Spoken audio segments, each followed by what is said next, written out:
So guys, this question is of NEET 2017. The question says that consider a drop of rain having mass 1 gram that is falling from a height of 1 kilometer. It hits the ground with speed 50 meter per second. Take G value equal to 10 meter per second square. The work done, we have to find the work done by gravitational force and work done by resistive force of the air. So there is a drop that is falling from v equal to 0, that is initial velocity of the drop is 0.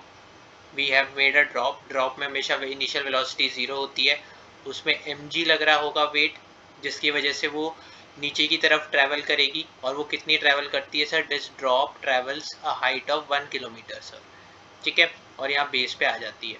अब उस पर दो type की force लग रही है, एक तो लग रही है उसमें mg नीचे की तरफ, और इसको एक रेजिस्टेंस फोर्स लगेगी ऊपर जिसको कहते हैं बॉयंट फोर्स। कोई भी फ्लूइड में मोशन होता है उसमें दो टाइप की फोर्स लगती है, रेजिस्टिव फोर्स और बॉयंट फोर्स, ठीक है। रेजिस्टिव फोर्स या बॉयंट फोर्स, तो हमें इन दोनों फोर्सेस का वर्क डन निकालना है।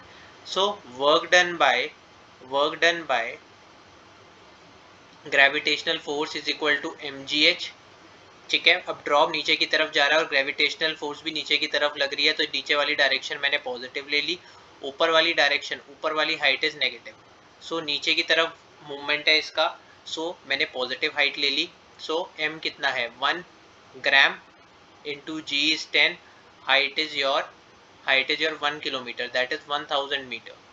On solving we get work done by gravity is equal to 10 joule, ठीक है। अब हमें निकालना है work done by resistive force.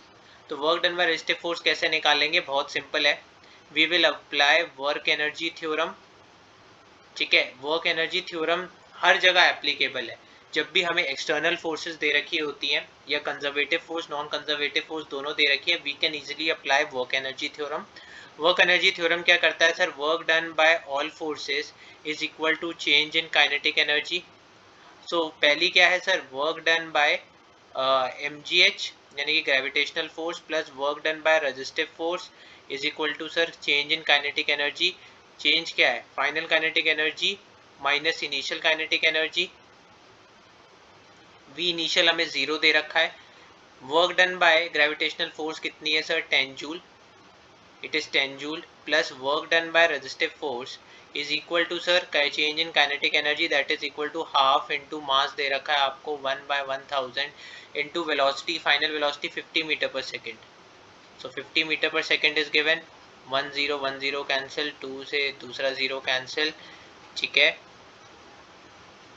यानी कि 10 joule is plus work done by resistive force is equal to, total solve करके आएगा, ये 5 5 25 25 12.5 1.25 जूल, ठीक है।